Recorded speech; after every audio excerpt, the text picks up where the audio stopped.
As soon as you start to fear making mistake, then you stop speaking because your Hmm. brain is constantly telling you, oh no, it's not there, it's das, and you start Yeah, speaking about the language itself, and you don't think about the things that you want to say. And when you start exactly. thinking like this, then it's over.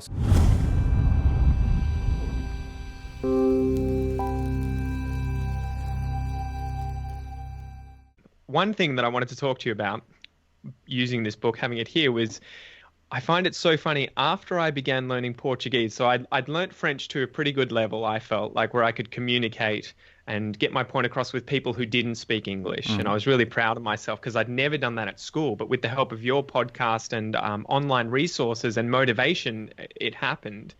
But the funny thing I found was after I started learning Portuguese, it kind of took over. And Mm. now every time, like, because I haven't spoken French properly in probably 2 years with like in a proper conversation for a substantial amount of time.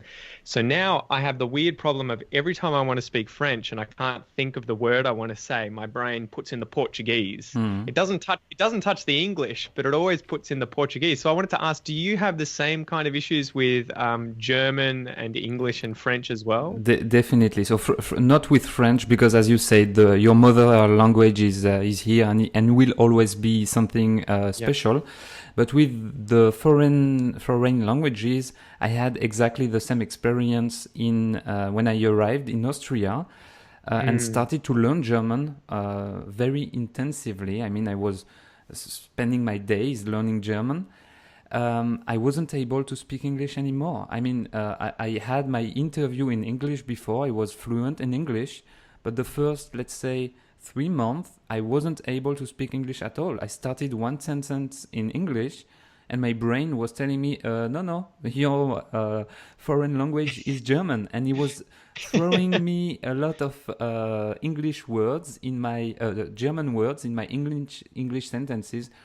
It was terrible. So that's I think that's a process that we all feel probably at the beginning. I mean, polyglot when they start to speak 5, 6, 7 languages, it's probably easier for them to switch.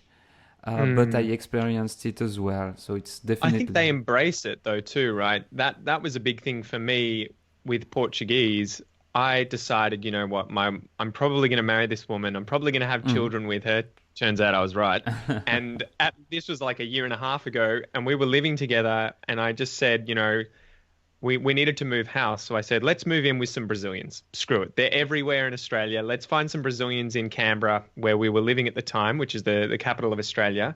And we ended up moving in, and I just said, look, at home, I don't want to speak English Mm. no more. Right. Mm. You speak it every day as soon as you leave the house.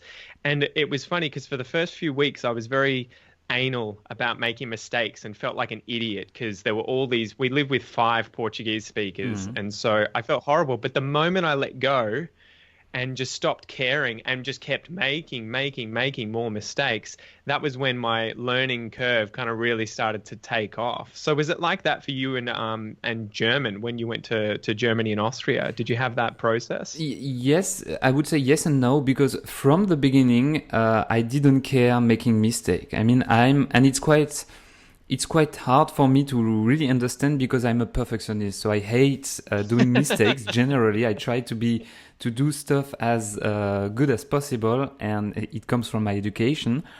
And so it's a paradox to say that I wasn't caring as much, but it was I think it really helped me to learn German very fast because as soon as you start to fear making mistake, then you stop speaking because your Hmm. brain is constantly telling you, oh no, it's not there, it's das, and you start Yeah, speaking about the language itself, and you don't think about the things that you want to say.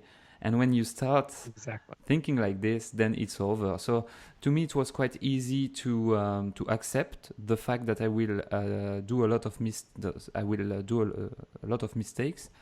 What was helpful as well was like I was arriving in Austria, I was speaking French and English, and it was my third language. And I Mm. was speaking with a lot of people that could only speak one language. So I Yep. also felt like, okay, if you mean I'm stupid, then I can answer that it's my third language and that it's okay that I'm making a little bit of that I'm making mistakes. So it helps a little bit. It's not something that you had because they were probably all speaking English as well, but it helped me a little bit as well. G'day guys, that was a snippet from my interview with Johan Tekfak, the host and creator of the podcast Français Authentique. It was a pleasure having him on.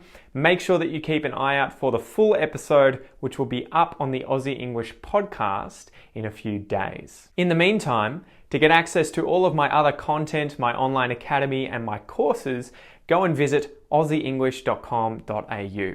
I'll see you there.